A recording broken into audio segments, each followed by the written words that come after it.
Our journey begins as dramatic and sudden changes are sweeping over the land.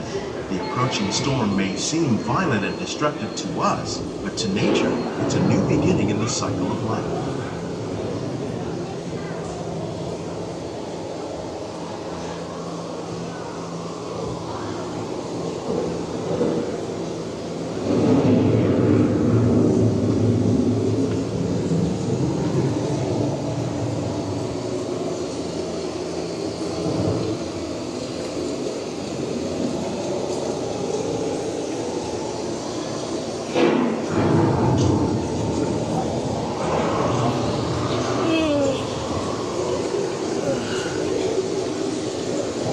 Beneath the surface of the land, roots trap water from the flowing mud, extracting precious nutrients and minerals.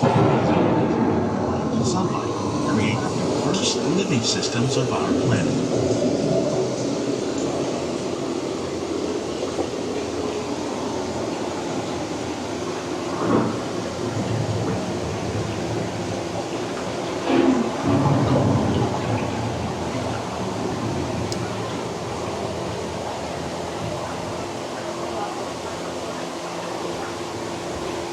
One of those living systems is the rainforest, home to the most amazing concentration of life on our planet. These dense and beautiful forests cover only a tiny portion of the Earth's surface, but they contain more than half of its plant and animal species. Rainforests are also extremely rich and productive living systems, providing us with oxygen, food, medicines, and other elements essential to our lives.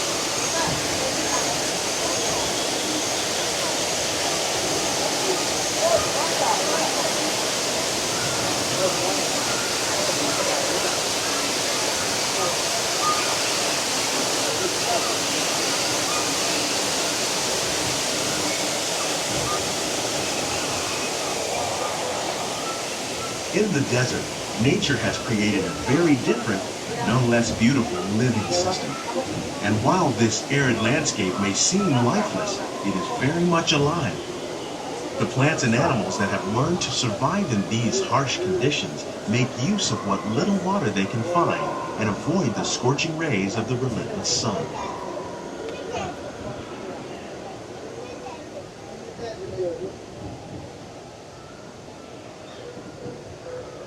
The American prairie once appeared as desolate as the desert, but over time, rainwater and nutrients gradually penetrated the hard surface of this land. Even the hooves of the mighty buffalo helped create the rich soil that would one day become home to the American farm.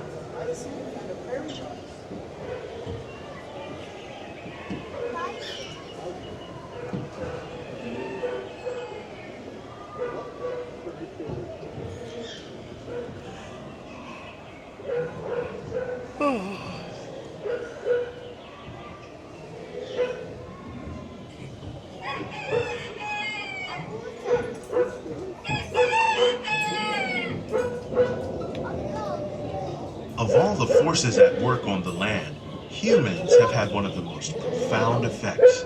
The need to produce food for a growing world led to the enormous use and sometimes overuse of the land. In our search for more efficient ways to grow food, we often fail to realize the impact of our methods.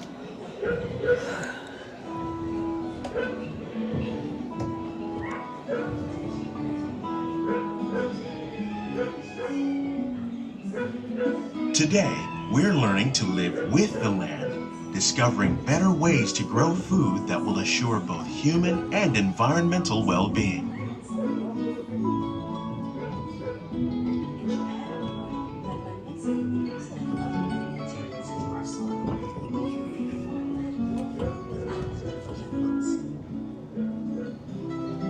Here at EPCOT, we're learning to reduce the need for chemical pesticides by breeding and using natural predators, like ladybugs and wasps, to control pests. In the farmlands across America, we're learning that by plowing under vegetation containing natural fertilizers, we can enrich the soil without the use of chemicals.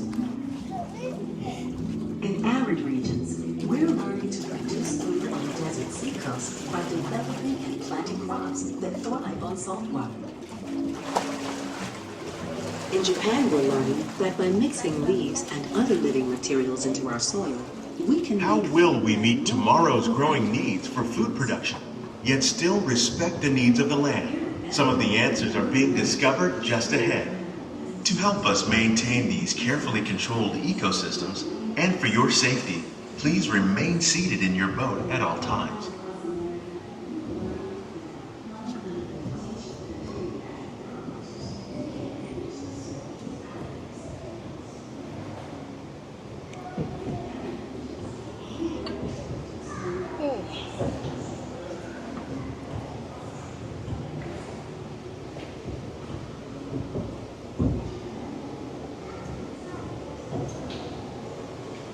Welcome to our living laboratories, where scientists from EPCOT and the U.S. Department of Agriculture are exploring innovative ways to produce bountiful harvests now and into the future.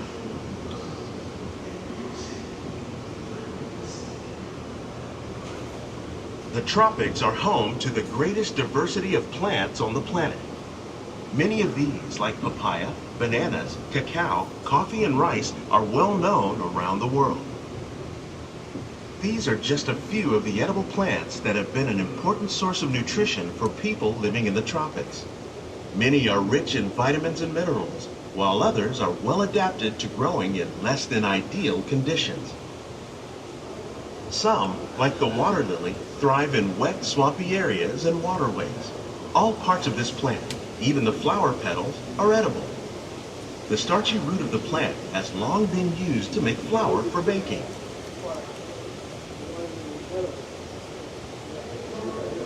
One day, many of these lesser-known tropical plants may be as important as the bananas growing on both sides of the boat. There was a snail in one of the water lilies. More than 28 million tons of bananas are eaten annually, making it the most popular fruit in the world.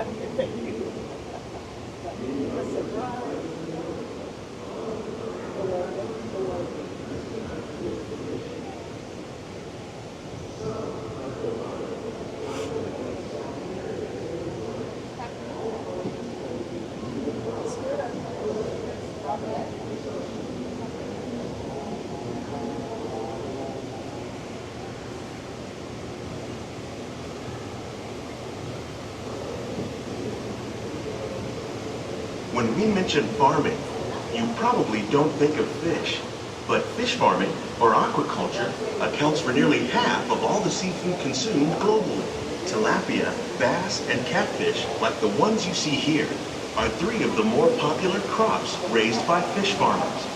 The sustainable system we're using here recycles the water in the tanks. As a result, we're able to save millions of gallons each year. Our small fish farm produces nearly 5,000 pounds of fish each year to serve in restaurants around Walt Disney World. Innovations like this one can play an important role in our efforts to produce bountiful harvests and still protect natural resources.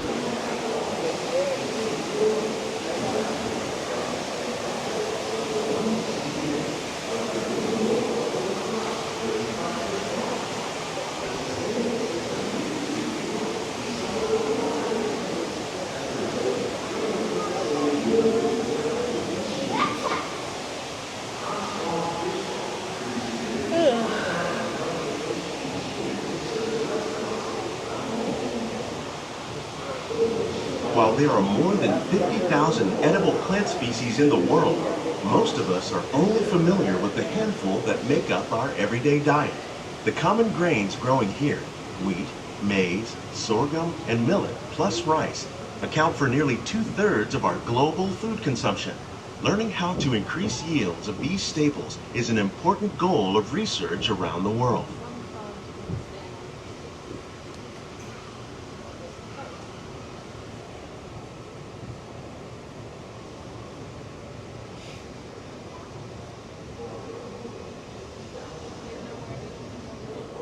These plants are definitely on their way up. Innovative growing techniques like these increase yields while more efficiently using resources like water, fertilizer, and pesticides. Another innovation at work here is our integrated pest management program. By populating our greenhouses with beneficial insects that prey on harmful pests, like aphids and flies, we are significantly reducing our reliance on conventional pesticides. We're growing these crops using our nutrient film system. This technique precisely controls and recycles water and nutrients. With it, we can produce over 27,000 heads of lettuce a year in this one small area.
The future of agriculture may include innovative ideas like this vertical growing system.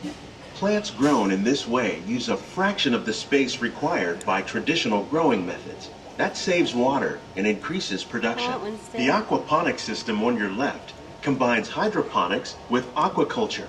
The fish provide a natural source of fertilizer for the plants, and the plants help keep the water clean for the fish. It's another great way to produce more while using less. In our lab, EPCOT scientists are working with the U.S. Department of Agriculture on a number of innovative projects. The goal of these efforts is to produce higher yielding and better quality plants. That saves water and increases production. The aquaponics system on your left combines hydroponics with aquaculture. The fish provide a natural source of fertilizer for the plants, and the plants help keep the water clean for the fish. It's another great way to produce more while using less. In our lab, EPCOT scientists are working with the U.S. Department of Agriculture on a number of innovative projects. The goal of these efforts is to produce higher yielding and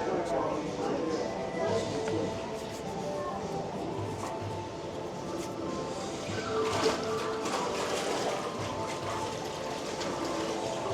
These greenhouses represent just a fraction of the work being done worldwide to produce bountiful harvests for our growing population. Scientists, farmers, and even backyard gardeners are doing their part to improve the quantity and quality of foods that we all rely upon. Together, we can continue to find more ways to increase food production and protect our precious natural environment. Only then will we truly be living with the land. These greenhouses represent just a fraction of the work being done worldwide to produce bountiful harvests. On behalf of Walt Disney World, we hope you've enjoyed this unique journey through our living laboratories. If you'd like a closer look, then check out the Behind the Scenes walking tour. It's a chance for the whole family to get up close and personal with the plants and growing techniques in our laboratory. Please keep your hands and feet inside the boat and remain seated until the boat comes to a complete stop.